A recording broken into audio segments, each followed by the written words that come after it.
So starting with Scope 3 accounting leads you immediately to product carbon footprints, because basically your products are what you are purchasing, your purchased goods and services from your supply chain. So the question is how to really reduce and decarbonize a product. And it's not so different from greenhouse gas accounting and decarbonizing an organization. The strategies are always the same. It's just that you need to allocate it to the specific product carbon footprint. What are the typical decarbonization strategies we can observe?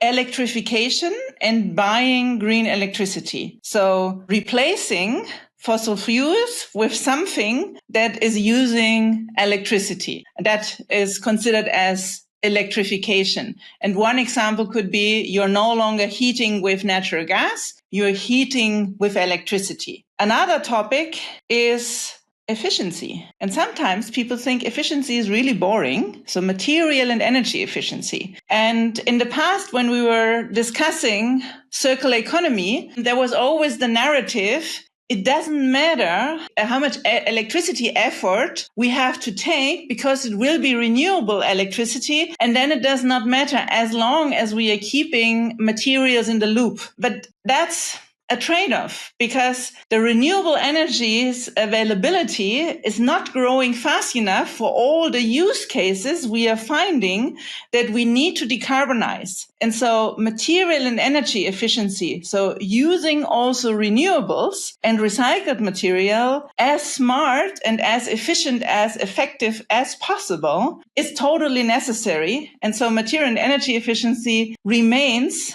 an important task in engineering and in innovating products. And one topic which we can see in especially that context, there has already been ideas on material improvements, on material efficiency improvements, and they have not been put into practice and implemented because very short payback times were required. So it had to be a payback time under 6 months or under 1 year. And if we are now looking at double benefit, you in the midterm or longer term save money and decarbonize, you can justify these types of innovations in production systems or for products much better. And then that's why they're getting into practice. So decarbonization requires a longer term perspective than just the 1 year or half a year payback time for investments. And that's a big opportunity for good ideas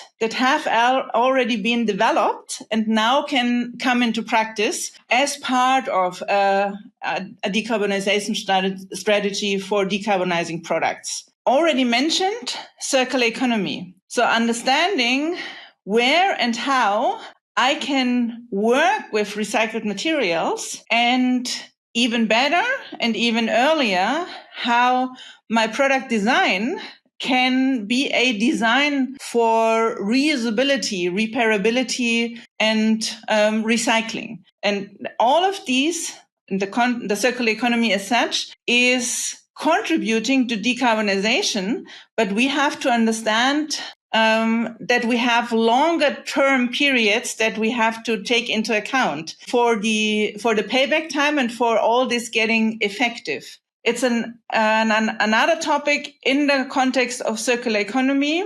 We are not used to have circular business models. So the innovation is not only an engineering a completely new decarbonized product with low carbon or no carbon materials. It's very often innovating the business model so that you are no longer maybe selling products.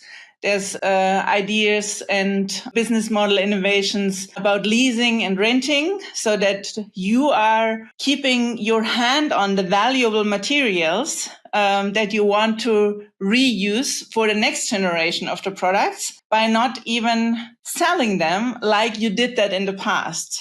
So electrification, efficiency, material and energy efficiency, and business model innovation towards fully circular economy. And these are the bigger trends for decarbonization of products and production systems, what we observe.